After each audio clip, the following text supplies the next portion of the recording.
Brought to you by Global St. Angelo's Venture Funding.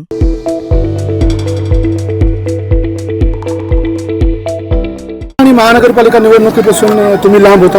विधानसभेपासून नाहीच. मी असले का असतो, मी लोकसभेला होतो का नाही, होतो उघड. मी ना नगरपंचायतीसाठी होतो, ना नगरपालिकेसाठी होतो, ना महानगरपालिकेत होतो, ना विधानसभेत होतो, आणि जिल्हा परिषदला राहणार नाही. त्याचं कारण काय बघा, या आंदोलनातले चेहरे सगळे समोरून इकडून तिकडून उभा राहणारे 4-5 येते, आणि कोणाला करा म्हणताय. त्यामुळे मी त्याच्यापासून अलिप्त आहे.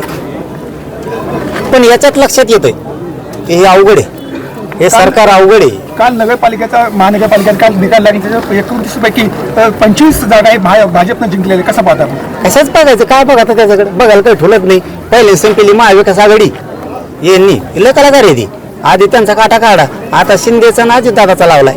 आणि अजितदादा बी असे लोक संभवतो म्हणून अजितदादापासून मराठी लांब जायला लागले. झटका कळाला अजितदादाला.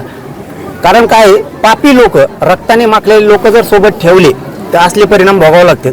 अजितदादांनी याच्यातून तरी समज घेतली पाहिजे आता, की आपण असे नासके लोक सोबत ठेवले की जे रक्ताने यांचे हात माखले येत असले, म्हणून आपल्यावरती इतकी वाईट वेळ आली की मराठ्यांचं मतदान सुद्धा पडलं नाही. नसता पुण्यात अजितदादाला इतके कमी नसते. म्हणजे एक बोलण्याचा भाग, मी राजकारण नाही करीत, पण याच्यातून उघडं पडतं तवा की अजितदादावरती वेळ काही नासके जवळ ठेवल्यामुळे भाजप का जवळ करीत नाही त्याला.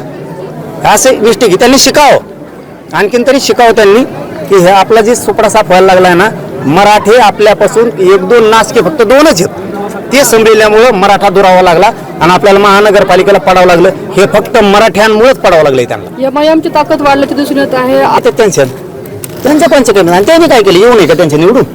मुसलमान, दलित आणि मराठी एवढेच येऊ नये का राजकारणात? पलट ताकदी होते ना उभं टाकलेल्या.